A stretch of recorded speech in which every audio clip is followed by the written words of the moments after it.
Hey everybody, it's Jason Blaha here, and today it's time for what many of you have said is your favorite segment. It's time for a client lesson update. And if you're one of those people, please remember to click like down below, show your appreciation, help me keep the likes higher than the dislikes. But today we're going to talk about one of the trends that I've noticed in my own lifters. It's a very, very big trend, and that is that people struggle. And it seems to take a very, very, very long time to teach people to be both fast and explosive and to control the weight at the same time. And that's one of the things that is really important for us to do because, first of all, we know that compensatory acceleration, moving a weight as quickly as possible, under control, recruits the most muscle fibers possible. Like the studies on this are overwhelming. We know that it beats everything else. It trumps everything in terms of muscle activation, particularly on big multi-joint exercises. Okay. The problem we have is that doing both is a lot harder for lifters than you would think it is. And people say, what do you mean? It's not that hard. Well, when you look at videos every single day like I do, I can tell you it is hard. When you are coaching people and you look at on a daily basis 15 to 30 different big compound lifts being performed, whether it's singles, whether it's fives, tens. When you do this every single day, being sent to you by clients, day in and day out, 7 days a week, I can tell you it's a lot harder than it sounds. And a lot of you out there who think you're lifting explosively and controlled, your lifts probably look like hammered dog crap. They probably look like hammered dog crap. And I'm just being honest because I look at lifts all day long. And I don't have a single client with less than 2 years of lifting experience. Okay, I have some who are in that 8 to 10 year experience range. Okay, I have some in there, and I can tell you right now, having observed that, I don't see anybody with less than 10 years of training experience who can consistently lift fast and have perfect control at the same time. That's just what I've observed. I don't have a single exception. It takes a lot to get people to that consistently. So what are we dealing with? We're dealing with a couple different things. First of all, you're going to have a lot of people out there who, and this is usually your classic hard gainer, skinny fat guy. Every single lifter who I've gotten who was at a normal body weight and still fluffy, meaning their body fat percentage was 20% or higher, but they weren't overweight yet had been lifting. They all have zero speed. Like when they lift, it is slow. Like you guys watch my heavy singles, like watch my recent squats, right? People are like, wow, those are pretty fast, those are explosive. The maxes, like when I'm doing like the 500 with a bunch of like 90 and 100 pounds of chain weight on it. People are like, wow, that's fast. Okay, well, that's what I mean by fast. I will see lifters who, when they do a 5-rep set of squats, every single rep they do takes twice as long as that heavy single does. That my max takes twice as long for them to get from the bottom to the top. Yes, because I can time it. I have equipment to do that. It's called video editors, guys. You can time rep speed. Okay, they're slow. Every single one of them are slow without fail. Zero exceptions. I'm going to state that again. Every single guy I've ever got who was skinny fat, who failed to make their new gains after 2 years, without fail, every single one of them looked like a snail trying to lift a 5-rep set. Like literally a squat's like 3 seconds to go up. It's like, whoa. Their bench press is like 1 rep. 2 rep. Like seriously, dude, it looks like they're doing a competition max, like they're hitting their all-out max. But they're not straining, it's just that's how slow they lift. Okay? And that makes sense. If you're doing a low-volume minimalist program, you're going to use 5 or 6 exercises, like a 5x5 or a 3x5, and you lift that slowly, you're not going to gain muscle. Okay? You might get away with it if you're doing 10 sets of 10, because you have a ton of training volume. But when you only have 3 sets of 5, to maximize muscle fiber recruitment and that's it, you better explode on every single rep or you're not going to get bigger. You're just not. You're going to stay tiny. And so when you bulk, you're just going to get fat. You have to teach them to be explosive. You have to teach them to be explosive. Now, conversely, what's our issue there?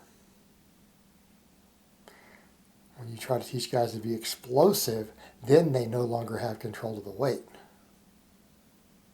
You take a guy who's moving a weight slowly and they're bad at bench pressing. Some of my guys listening are going to laugh. They know I'm talking about them.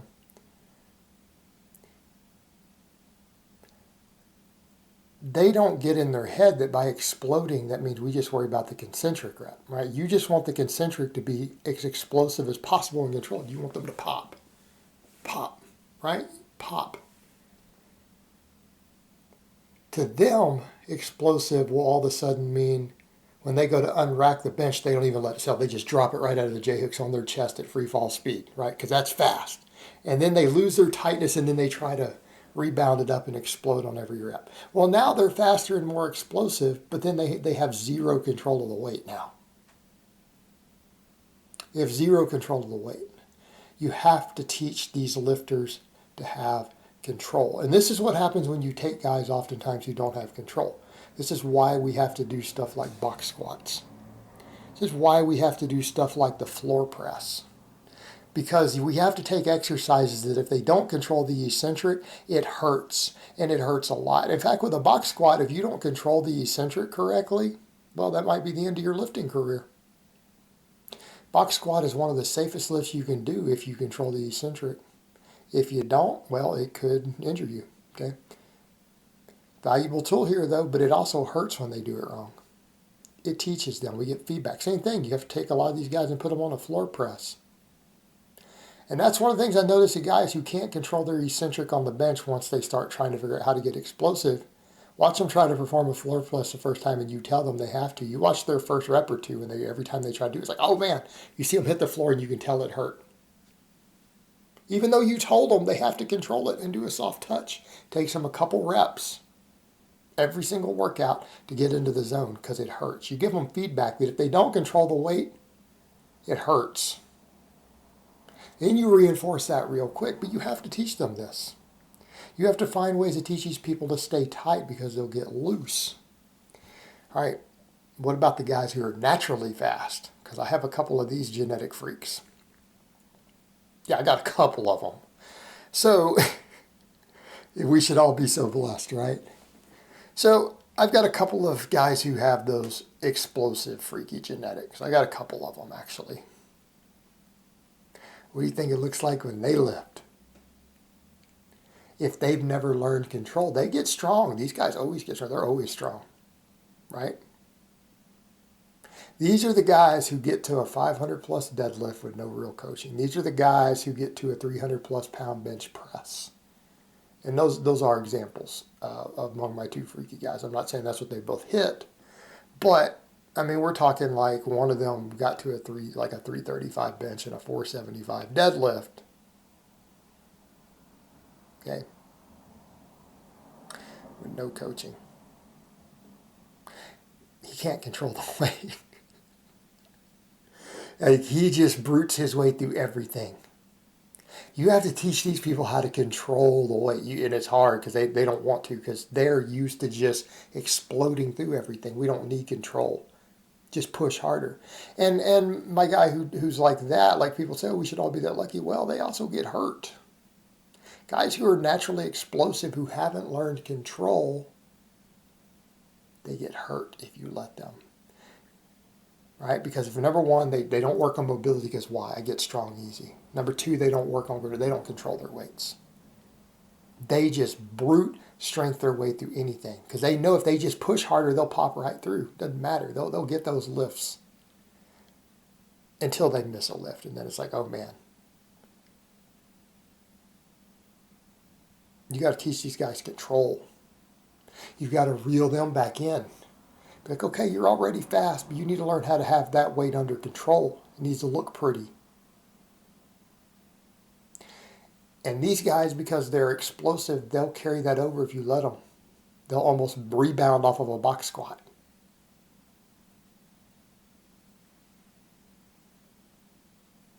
They'll explode through certain parts of a lift right up until then they hit their real sticking point, and then it becomes extremely obvious. Um, it'll become very obvious what their weak points are, because these are the guys who, for 8 inches of a bar travel or 12 inches of it, it takes a tenth of a second until they hit their sticking point and then they grind. And when they grind, it's ugly. When your explosive guys have to grind, it's ugly. When it does happen, I go, man, that bar looks rough. There's some up and down to the bar happening there, but you have to teach them control. And that's kind of the balancing act, is that your guys who are naturally explosive, teaching them to control the weight is difficult because that doesn't come natural to them. Because they're used to just pushing and things moving fast. These guys can jump, they can sprint. Okay. They're powerful, they're fast. They usually lack control. They usually lack the ability to control stuff eccentrically. That's hard. That takes work. You got to teach them eccentric control. You got to teach them how to have eccentric control and maintain tightness. Because if these guys get loose, they get hurt. Then conversely, by that same token, you have to teach other guys how to get fast, who are slow. But then once they get fast, you have to get through to their head that the fast doesn't mean the entire movement. It doesn't mean from unracking it fast. It doesn't mean dropping the weight at free fall speed and then trying to rebound it. It just means explode concentrically. And so again, it's something that you have to teach people. You have to teach them movement control to go with the speed. And that's something that doesn't come easy to people. And it's something I notice with lifters. And it can actually take a lot of work and a lot of form coaching. And it's a very, very long process depending upon where the person is. Other than those few kinesthetic geniuses who just get it. They get it instantly. They may not be gifted in other areas. They may not be powerful. They may not be fast. But they get it. They learn quickly. And that's your rare exception. Those are the exception. They're not the norm. Most people learn this stuff slower. All right, guys. So that's really all I have to say on that today. I hope it's been informative. And I will talk to you guys next time.